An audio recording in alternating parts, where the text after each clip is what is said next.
नमस्कार, स्वागत है आप सभी विद्यार्थियों का आपके अपने यूट्यूब प्लेटफॉर्म उदय एजुकेशन और उदय स्टडी क्लासेज में। विद्यार्थियों इस वीडियो में बात करेंगे कक्षा 7वीं के हिंदी विषय के पेपर के बारे में, जो कि आपके आने वाले अर्धवार्षिक परीक्षा की दृष्टि से काफ़ी इंपॉर्टेंट रहने वाला है और आप सभी विद्यार्थियों के लिए वरदान साबित होने वाला है। तो आप सभी विद्यार्थियों से निवेदन रहेगा, वीडियो को अंत तक देखिएगा, वीडियो को लाइक कर दीजिएगा। आपका अपना चैनल है, अभी तक आपने चैनल को सब्सक्राइब नहीं किया है तो चैनल को सब्सक्राइब जरूर कर लीजिएगा।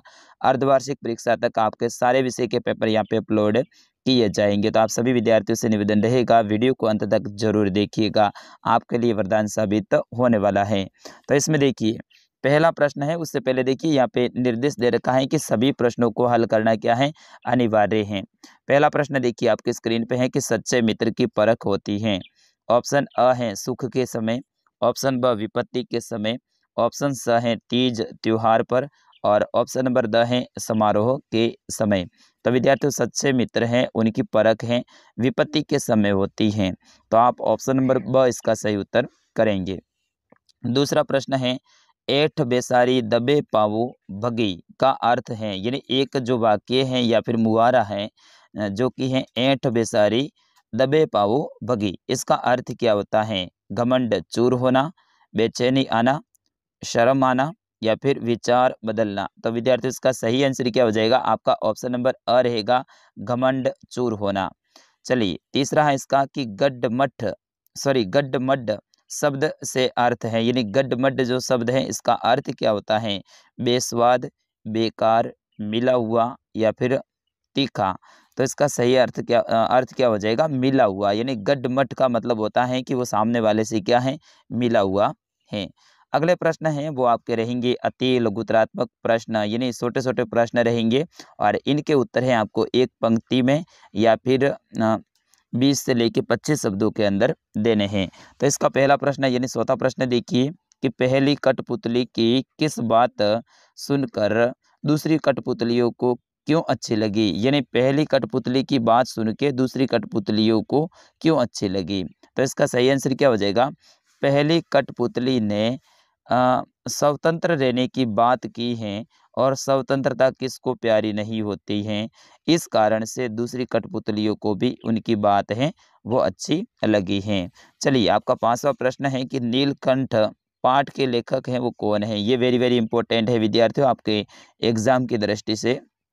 तो नीलकंठ जो आपका पाठ है इसके जो लेखक हैं वो है महादेवी वर्मा, ठीक है ना। तो ऑप्शन इसमें जो आपका सही उत्तर हो जाएगा महादेवी वर्मा। प्रश्न संख्या 6, विप्लव गायन कविता के रचयिता कौन है? तो विप्लव गायन जो कविता है उसके जो आपके रचयिता है वो है बाल कृष्ण शर्मा नवीन, ठीक है ना। तो इसका सही आंसर क्या हो जाएगा? बाल कृष्ण शर्मा नवीन। चलिए प्रश्न 7 है, कारक के कितने भेद होते हैं और उनके नाम लिखिए। कारक के कितने भेद होते हैं और उनके नाम लिखिए।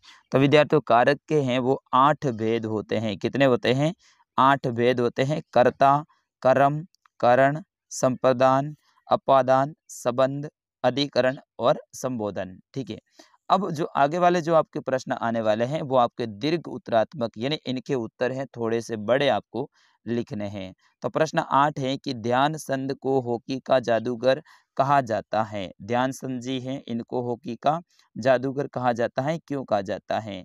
तो आपको पता होगा ध्यानचंद जी हैं ये हॉकी के एक बहुत ही होनहार और खतरनाक खिलाड़ी थे और इन्होंने अपने देश के लिए अपने राज्य के लिए कई सारे जो पदक हैं वो ला कर दिए थे, इसीलिए इन्हें क्या कहा जाता है? हॉकी का जादूगर कहा जाता है। चलिए नवा प्रश्न आपकी स्क्रीन पे है कि वीर कंवर सिंह के व्यक्तित्व की कौन कौन सी विशेषताओं ने आपको प्रभावित किया, यानी आपको बताना है कि कंवर सिंह की कौन कौन सी विशेषताएं थी उनके व्यक्तित्व की जिनसे आप प्रभावित हुए हैं। तो उनकी जो विशेषता थी वो थी सहयोगी भाव, यानी किस कोई भी व्यक्ति हो जो कि संकट की स्थिति में हो तो उनका सहयोग करना, यानी सहयोग भाव की भावना अपन को मिलती है। दृढ़ संकल्पी, यानी मतलब होता है कि कोई भी काम करने के लिए संकल्प ले लेते हैं तो उनका पूरा करके ही समाप्त करते हैं, तो उनका संकल्प है ना वो दृढ़ होता है। और अपन को क्या मिलता है? वीर सेनानी, वो कैसे थे? वीर सेनानी थे। दयालुता, यानी वो दया रखने वाले थे, जीवों के ऊपर दया रखते थे। चलिए 10वां प्रश्न आपके लिए बेहद ही इम्पोर्टेंट है। आपके जो रहीम के दोहे पाठ है, उनमें से किन्हीं 4 दोहों को लिखना है। यानी रहीम के दोहे आपका जो पाठ है, उनमें से आपको 4 दोहे को याद कर लेना है। उनमें से 2 या 3 आपके एग्ज़ाम में आएँगे, क्योंकि ये इम्पोर्टेंट पार्ट हैं। चलिए अगला प्रश्न है जो कि आपका 11वां है कि पेट में कीड़े क्यों हो जाते हैं और उनसे कैसा बचा जा सकता है? तो पेट के अंदर जो कीड़े होते हैं विद्यार्थी, उन्हें कृमि रोग कहते हैं। क्या कहते हैं? कृमि रोग कहते हैं। दूषित भोजन से और दूषित जो जल पीते हैं, उनके कारण है अपने पेट के अंदर है वो कीड़े हो जाते हैं, और उनको अपन कृमि कहते हैं, मैंने पहले ही कहा है। तो इसके बचाव के उपाय क्या हो सकते हैं? अपन को नाखून है वो काट कर रखने चाहिए, और साथ ही खाना खाने से पहले हमेशा साबुन से हाथ धोने चाहिए, या फिर हाथ धोकर ही खाना खाना चाहिए। शौच जाने के बाद में साबुन से हाथ धोने चाहिए। नंगे पैर हैं अपन को घूमना नहीं चाहिए, क्योंकि नंगे पैर क्या होता है कि जो कृमि के जो अंडे होते हैं ना, वो मिट्टी के अंदर होते हैं, और जैसे ही अपन नंगे पाँव चलते हैं तो अपने पैरों से चिपक जाते हैं और फिर अपने शरीर में वो प्रवेश कर जाते हैं, और इस कारण से अपन क्या हो जाते हैं? बीमार हो जाते हैं। चलिए अगला प्रश्न आपका है, वो है 12वां कि अब इस बार ये पैसे न लूँगा। कहानी के अंत में मिठाई वाले ने ऐसा क्यों कहा था कि इस बार मैं पैसे नहीं लूँगा, ऐसा क्यों कहा था? तो यहाँ पे इसका उत्तर हो जाएगा, उससे रोहिणी ने बड़े प्यार से बात की थी, और उसे बच्चों पर प्यार आ गया था। इस कारण से रोहिणी और उनके साथ में जो बच्चे थे उनसे कहा था कि भाई इस बार जो मिठाई है ना, इनके मैं पैसे आपसे नहीं लूँगा, आप खा लो। चलिए 13वां प्रश्न है कि सिंधु व ब्रह्मपुत्र नदियों की क्या विशेषताएं बताई गई हैं? सिंधु और ब्रह्मपुत्र नदियाँ विद्यार्थियों, इनकी विशेषता ये थी कि सिंधु और ब्रह्मपुत्र 2 महानद हैं, यानी बहुत बड़ी महान नदियाँ हैं, जो हिमालय से निकलती हैं और समुद्र में जाके समा जाती हैं। इनके बारे में थोड़ा-सा आप बड़ा लिखिएगा। चलिए प्रश्न संख्या 14 है कि निम्नलिखित शब्दों के 4-4 विलोम शब्द हैं, सॉरी पर्यायवाची शब्द हैं, वो आपको लिखने हैं। तो इन शब्दों के क्या लिखने हैं? 4-4 पर्यायवाची शब्द लिखने हैं। सोने के, राजा के, अग्नि के, पावक वगैरह जो भी आपको लिखना है। गंगा के, पवन के यानी हवा के, और हाथी के, गज वगैरह जो भी आपको लिखना है, इनके 4-4 पर्यायवाची शब्द लिखने हैं।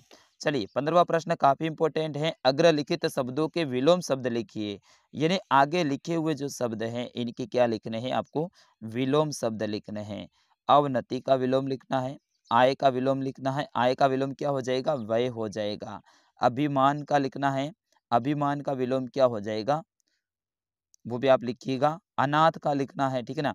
उत्तम, गुप्त, भाग्य और सजीव, इन सभी शब्दों के विलोम शब्द लिखने हैं। प्रश्न 16 है कि परीक्षा काल में ध्वनि प्रदूषण को रोकने के लिए अपने जिलाधीश को प्रार्थना पत्र लिखना है। यानी आपके परीक्षा का टाइम है, लेकिन आपके आसपास का जो वातावरण है या फिर आसपास की जगह है, यहाँ पे ध्वनि प्रदूषण काफ़ी हो रहा है, लाउड स्पीकर वगैरह, तो इसके लिए आपको जिला कलेक्टर को या फिर जिलाधीश हैं, उनको प्रार्थना पत्र लिखना है कि महोदय जी, हमारा परीक्षा का समय चल रहा है, तो आप ध्वनि प्रदूषण को रोकिए। और लास्ट प्रश्न है कि किन्हीं एक विषय पर लगभग 200 शब्दों में निबंध लिखना है। पर्यावरण प्रदूषण सबसे बेस्ट रहेगा मेरे हिसाब से, इसके ऊपर आप 200 शब्दों में निबंध लिख दीजिए। अगर ये नहीं आता है तो कोरोना महामारी, और एक दीपावली, होली, या फिर हमारा फेवरेट त्योहार, या फिर मेरा विद्यालय, इनके ऊपर आपका निबंध आ सकता है। तो विद्यार्थियों, मैं आशा करता हूँ ये पेपर आपने पूरा का पूरा देखा है और सारे प्रश्नों को समझ लिया है। अब आप अच्छे से तैयारी कर लीजिए। आपके अर्धवार्षिक में और आपके वार्षिक में अच्छे से अच्छे अंक लाने हैं, और क्लास में आपको फर्स्ट आना है। तो विद्यार्थियों, इस वीडियो को ज़्यादा से ज़्यादा शेयर करें। वीडियो के बारे में आप सुझाव भी लिख सकते हैं, क्योंकि कमेंट बॉक्स आपके लिए खुला है। कोई सुधार करना हो या फिर और कोई विषय का पेपर चाहिए, तो भी आप कमेंट में लिख सकते हैं। तो विद्यार्थियों, वो भी आप ज़रूर लिखिएगा, और हरदम मैं आपके साथ में रहूँगा, हमेशा आपके साथ में रहूँगा, और आपके लिए ऐसे ही पेपर लेकर आता रहूँगा। तो बस आप इस चैनल को सब्सक्राइब ज़रूर कीजिएगा, और इस वीडियो को आपके जो दोस्त हैं उनको भी आगे भेजें, ताकि उनको भी फ़ायदा हो सके। तो विद्यार्थियों, मुझे आज्ञा दीजिएगा। नमस्कार, जय हिंद।